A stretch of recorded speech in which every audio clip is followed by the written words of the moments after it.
Dipersembahkan oleh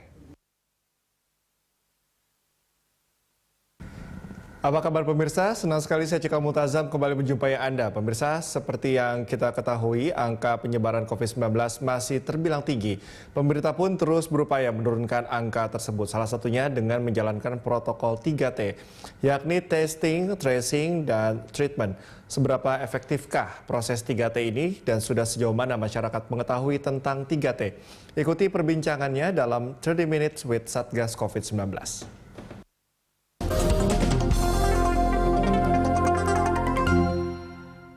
Dipersembahkan oleh Saat ini saya sudah terhubung dengan anggota tim pakar Satgas COVID-19, Dr. Budiman Bella. Halo, selamat siang Dr. Budiman, apa kabar dok? Baik-baik Mas Cikal, terima kasih. Selamat siang. Oke, selamat siang Dr. Budiman. Dr. Budiman, ini kan kita bicara mengenai treatment atau upaya-upaya yang dilakukan untuk menekan penyebaran COVID-19. Mungkin masyarakat sudah cukup familiar dok dengan istilah 3M, mencuci tangan, menjaga jarak, dan juga memakai masker. Tetapi untuk 3T ini dikhawatirkan belum banyak masyarakat yang mengetahui mengenai apa sih esensi dan apa saja yang ada di dalam 3T ini. Mungkin Dr. Budiman bisa menjelaskan lebih terperinci di dalam 3T itu ada apa saja dok? Ya, jadi 3T kalau bahasa Inggris kita mengetahui sebagai testing, tracing, dan kok saya jadi lupa ya. Treatment ya, maaf. Jadi kemudian di dalam bahasa Indonesia karena kita mengetahui bahwa testing, tracing, dan treatment ini tentunya kurang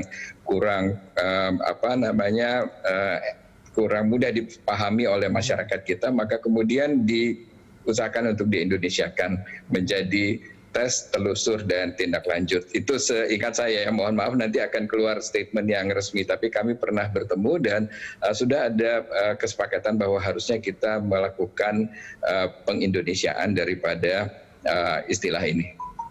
Oke, kita mungkin bisa breakdown lagi nanti mengenai tracing, kemudian treatmentnya. Tapi untuk testing dulu dok, sebetulnya ini sebetulnya seberapa tingkat keikutsertaan dari masyarakat untuk testing sejauh ini, pandangan Anda selaku Satgas sudah sejauh mana dok? Jadi mungkin kita bisa meninjau dari dua sisi ya. Apakah pemerintah sudah menyediakan fasilitas untuk testing ini, dan sejauh ini kapasitas yang sudah terpenuhi sekarang adalah kemampuan daripada laboratorium kita adalah sampai 90.000 tes per hari sebetulnya. Nah, permasalahan adalah apakah kapasitas ini dimanfaatkan atau tidak. Dan tentunya di sini membutuhkan partisipasi daripada semua pihak, termasuk masyarakat. Apakah masyarakat ikut berpartisipasi? Kami masih mendengar, tentu bukan saya yang tahu persis ya, karena ada teman-teman dari subbidang tracing yang tahu betul apa permasalahan di masyarakat. Saya sendiri mendengar masih ada resistensi dan kekhawatiran dari masyarakat seandainya mereka masuk untuk diuji, dites dalam konteks tracing itu tadi. Terima kasih. Oke, untuk edukasinya bagaimana dok, agar partisipasi masyarakat semakin meningkat untuk testing ini dok? Tentunya tidak terlepas daripada akibatnya kalau mereka sampai ikut berpartisipasi dalam tracing ini. Saya rasa teman-teman dari Kementerian Kesehatan yang lebih bisa menyampaikan apa sebetulnya yang terjadi di masyarakat. Namun bukan tidak dilakukan saat ini, upaya-upaya juga sedang dilakukan bersama untuk supaya kita bisa menjangkau semua masyarakat. Edukasi tentu perlu dilakukan Pak, supaya bisa paham ini dampaknya untuk kepentingan kita bersama sebagai bangsa. Oke, setelah testing ini kan nanti katakanlah ada yang terpapar begitu ya, positif COVID-19, maka yang dilakukan selanjutnya adalah tracing dan juga treatment setelah testing tadi. Nah, mekanismenya seperti apa dok?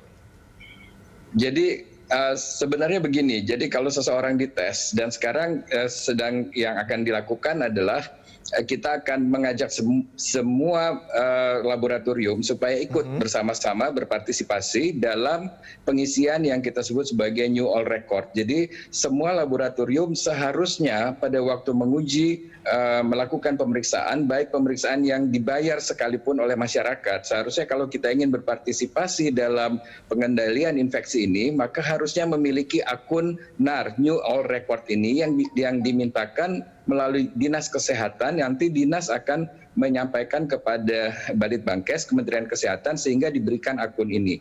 Apa dampaknya dengan adanya pengisian akun ini oleh laboratorium yang memeriksa, maka nantinya bisa diketahui alamat daripada mereka-mereka yang hasilnya positif. Alamat ini dengan cepat begitu sistem IT tersebut diisi, dengan cepat Puskesmas akan mengetahui di wilayah kerja mereka di mana alamatnya, di mana terdapat orang-orang yang hasil tesnya positif. Nah, dari sini Puskesmas akan bergerak ke masyarakat dan berusaha memberikan edukasi sebetulnya dan melakukan langkah-langkah untuk tindak lanjutnya, yaitu misalnya dianjurkan untuk tinggal di rumah, isolasi mandiri. Jadi edukasi akan dilakukan kepada masyarakat yang tentunya tidak kita harapkan adalah tindakan berlebihan daripada misalnya teman-teman dari misalnya ketua RT, RW yang membuat orang-orang yang hasil tesnya positif itu seolah-olah diperlakukan seperti seperti didiskriminasikan, sehingga seperti mereka yang kalau zaman dulu seperti kusta yang sangat mengerikan begitu ya. Tidak, mereka cukup bisa tinggal di rumahnya, karantina mandiri itu ada. Nah, untuk ini sebetulnya saya bukan ahlinya untuk menjelaskan, teman-teman dari Subbidang Tracing bisa menyampaikan lebih detail lagi, tapi kurang lebih inilah yang kita harapkan bisa terjadi dan masyarakat tidak perlu takut. Kalau di rumah tidak bisa dilakukan karantina mandiri, maka pemerintah sebetulnya menyediakan dan Puskesmas pastinya akan membantu kira-kira di mana bisa dilakukan karantina tersebut. Oke, kita lanjutkan perbincangan di segmen berikutnya, Dr. Budiman, dan pemirsa 30 Minutes with Satgas COVID-19 akan kembali setelah yang satu ini.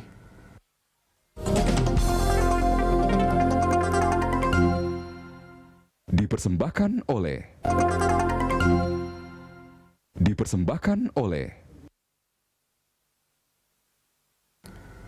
Pemirsa, kembali lagi dalam 30 Minutes with Satgas COVID-19 dan masih bersama dengan anggota tim pakar Satgas COVID-19, Dr. Budiman Bella. Dr. Budiman, kita masih terus mencoba untuk memberikan edukasi begitu ya kepada masyarakat untuk tidak ragu-ragu untuk melaksanakan testing karena ini sangat berkontribusi dalam menekan angka penyebaran COVID-19. Tetapi kalau dari Satgas sendiri, sejauh ini sosialisasi yang diberikan kepada masyarakat sudah dalam bentuk apa saja, Dr. Budiman? Iya, tentu sudah diupayakan, salah satunya seperti yang saya sampaikan tadi, upaya untuk mengindonesiakan istilah ini yaitu menjadi tes, telusur, dan tindak lanjut. Dan dengan upaya melakukan pengindonesiaan istilah ini diharapkan masyarakat menjadi lebih mudah untuk memahami apa sebetulnya yang dikehendaki. Nah, saya rasa mungkin untuk 3T ini sosialisasinya belum sebagus 3M. Namun upaya-upaya tersebut sepengetahuan saya sudah dimulai. Jadi dengan kita sudah sepakat untuk mengindonesiakan istilah tersebut, maka diharapkan nanti akan lebih mudah bagi masyarakat untuk memahami apa yang dilakukan dalam 3T, yaitu tes, telusur, dan tindak lanjut tersebut, di mana nantinya seharusnya kita masyarakat diharapkan bisa memahami bahwa ini akan sangat bermanfaat untuk anggota masyarakat sendiri karena mereka akan mendapatkan fasilitas-fasilitas dari pemerintah khususnya dalam bentuk edukasi tentunya ya. Dan kalau diperlukan untuk penelusuran lebih lanjut, kalau ada anggota keluarga yang menderita gejala-gejala sesuai, tentunya akan dilakukan tindak lanjut yang sesuai dan diharapkan tentunya kalau cepat diberikan tindak lanjut yang sesuai, maka tentunya angka kematian akan berkurang kalau sejak dini kita sudah mengidentifikasi adanya orang-orang yang terinfeksi. Begitu. Oke, ini kan masyarakat saat ini bisa mendapatkan informasi dari mana saja, Dok, ya, dari media sosial, apalagi sekarang banyak sekali informasi yang beredar, baik yang positif maupun yang negatif. Nah, ini kalau dari dalam skala sosialisasi tadi, kendala apa sih yang paling berat ditemui oleh tim Satgas, terutama soal sosialisasi kepada masyarakat ini, Dok? Ya, jadi seperti yang saya sampaikan tadi, orang kan merasa takut kalau mereka nanti hasilnya positif, lalu diperlakukan semacam didiskriminasikan karena dianggap sebagai orang yang sangat berbahaya begitu ya. Dan tentunya ini mengakibatkan perlawanan atau kadang-kadang sedikit ya istilahnya dikucilkan oleh masyarakatnya. Seharusnya sikap kita adalah berupaya bersama-sama, kalau ada orang yang terkena kita bantu begitu ya. Kalau mereka tidak bisa keluar dari rumah, kalau kita kesian kepada mereka, kita antarkan makanan kalau perlu ke rumahnya supaya dan ya, jangan sampai bertemu langsung begitu ya, supaya kita tidak tertular juga dan kita menjadi sumber penularan buat orang lain, karena tentu kita tahu bahwa ada di antara kita yang kalau tertular sekalipun tidak akan mengalami gejala, sehingga kita bisa menjadi sumber untuk orang lain. Jadi gabungan antara 3T dan 3M ini menjadi sangat penting sekali, dan pemahaman dari masyarakat mengenai 3M dan 3T ini penting untuk kita mencegah bersama transmisi tersebut. Menurut pendapat saya pribadi, justru inilah yang akan membantu kita keluar dari masalah ini. Vaksin memang sangat kita perlukan dan itu akan sangat membantu kita nantinya. Tetapi jumlah vaksin kan belum tentu langsung semua orang bisa divaksinasi. Jadi partisipasi kita untuk ikut dengan program 3T ini dan melihatnya sebagai hal yang positif menjadi sangat penting sekali begitu, karena ini akan membantu masyarakat sendiri begitu. Oke, saat ini ada daerah-daerah atau provinsi tidak dok yang diprioritaskan untuk pelaksanaan 3T? Sebetulnya prioritas dalam banyak hal itu adalah pada daerah-daerah yang memang parah gitu terkenanya atau daerah dengan fasilitas yang kurang. Jadi dari Aceh, jadi mungkin ada 10 sementara ini yang kami identifikasi, yaitu Aceh, Sumatera Utara, Jawa Barat, Jawa Tengah, Jawa Timur, Bali, Kalimantan Selatan, Sulawesi Selatan, dan Papua. Itu adalah daerah-daerah yang diprioritaskan untuk kita perhatikan. Bukan berarti yang lain tidak diperhatikan, yang lain tetap kalau ada permasalahan mohon segera menghubungi supaya bisa cepat dibantu. Oke, untuk targetnya, target testing per harinya bagaimana dok? Oke, jadi kemampuan testing kita per hari tadi saya sudah sampaikan, sebetulnya kapasitas laboratorium sudah mencapai 90.000 tes per hari. Dan kemudian untuk testing yang sudah dilakukan ini harusnya teman-teman Balitbangkes yang lebih kompeten menjawab, tapi saya ingat kemarin kalau tidak salah kita bahkan 48.000 saja per hari sudah dapat. Target sebetulnya kalau tidak salah 38.000 saja itu sudah sesuai dengan target 38.000 per hari, sesuai dengan target WHO untuk testing 1 orang per 1.000 penduduk per minggu. Nah, permasalahan adalah apakah kita sudah apakah testing ini sudah mencapai sasarannya atau tidak, atau sesuai dengan pedoman yang ada yang diterbitkan oleh Kemenkes pada revisi 5. Oke, ini kan kalau kita bicara mengenai 3T, mungkin sekarang testing ini juga diterapkan di beberapa tempat publik gitu ya, di tempat transportasi, karena menjelang juga libur Natal Tahun Baru. Ini apa mungkin yang Anda harus tegaskan, khususnya kepada para masyarakat yang ingin berlibur ini? Jadi sepengetahuan saya sudah ada peraturan sekarang, yaitu kita harus menggunakan uji antigen minimal. Jadi yang baik tentunya uji dengan PCR ya, namun pemerintah sudah sangat berupaya supaya kita bisa uji antigen. Memang saya sadari bahwa uji antigen ini masih relatif mahal dibandingkan uji antibodi.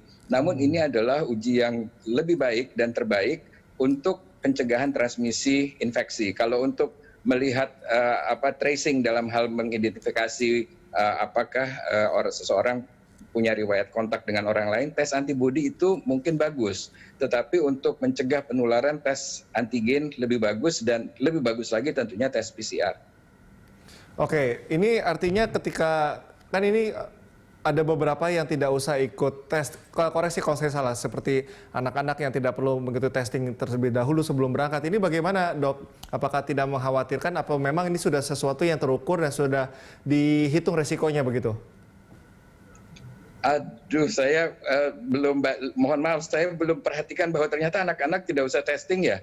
Jadi sebenarnya begini, justru anak-anak itu menurut saya harusnya justru dites. Mengapa? Oke. Anak-anak memang risiko bahaya bagi mereka itu tidak ada, gitu. Bukan tidak ada, sangat kecil sekali dibanding orang-orang yang usianya lebih tua begitu ya. Tetapi apalagi anak-anak di bawah 10 tahun. Nah, tetapi mereka kalau terinfeksi, mereka sebenarnya bisa menjadi sumber penularan yang lebih efisien lagi, sangat baik untuk sumber penularan. Mengapa saya katakan begitu? Sudah ada publikasi yang mengatakan bahwa kalau anak-anak itu tertular, mereka itu gejala tidak terlihat, namun virusnya banyak sekali pada anak-anak. Jadi kita tetap harus menjaga anak-anak kita jangan sampai tertular tentunya. Karena mereka bisa menularkan ke orang lain dan kadang-kadang ya tentunya karena tanpa gejala jadi sangat berisiko ya untuk transmisi. Oke, baik, kita akan lanjutkan lagi perbincangan usai jeda. Prof. Budiman dan pemirsa, jangan kemana-mana, kami akan kembali usai jeda.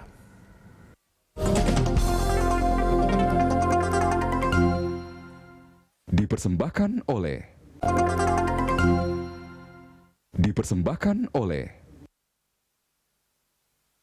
Pemirsa, masih bersama saya dalam 30 Minutes with Satgas COVID-19.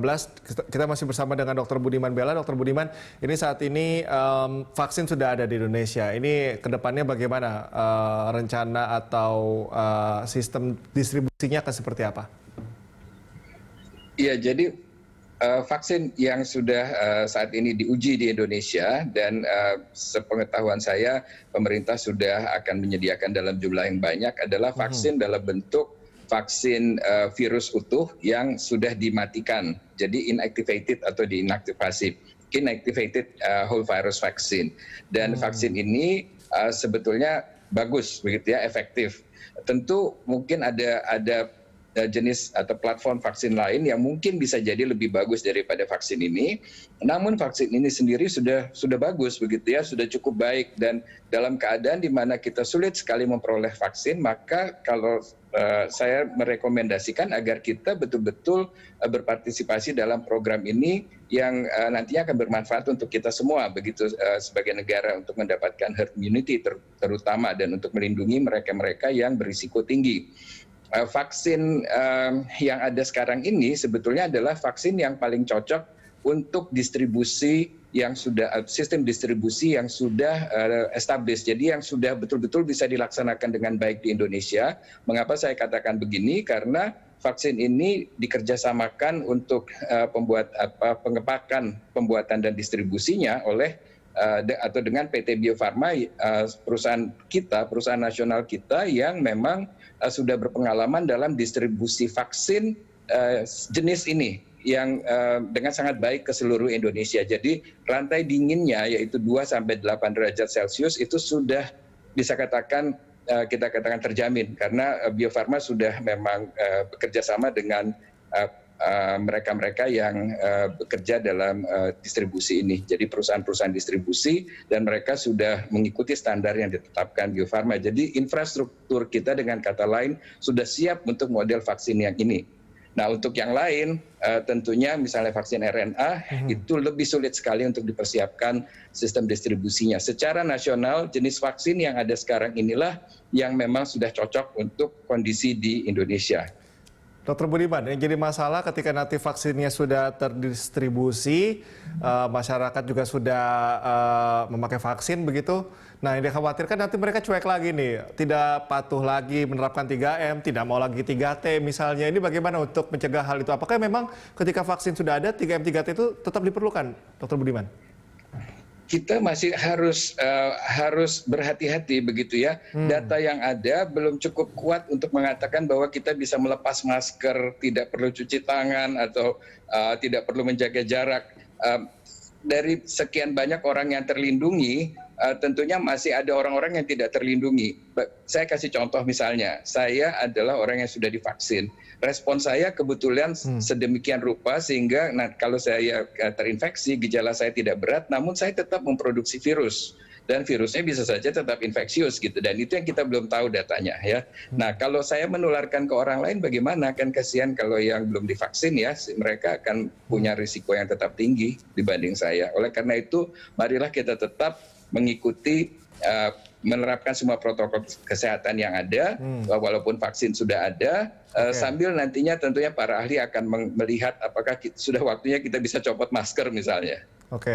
Oke, terakhir Dr. Budiman mungkin pesan khusus dari Anda kepada masyarakat khususnya saat ini memasuki libur Natal Tahun Baru ini bagaimana tetap patuh begitu, jangan maunya aja liburan tapi patuh protokolnya nggak mau gitu Dok. Ya tentu saya selalu kembali kepada hal yang saya selalu rekomendasikan, patuhilah 3M dan mengerti betul-betul apa yang dimaksud dengan 3M, yaitu menjaga jarak.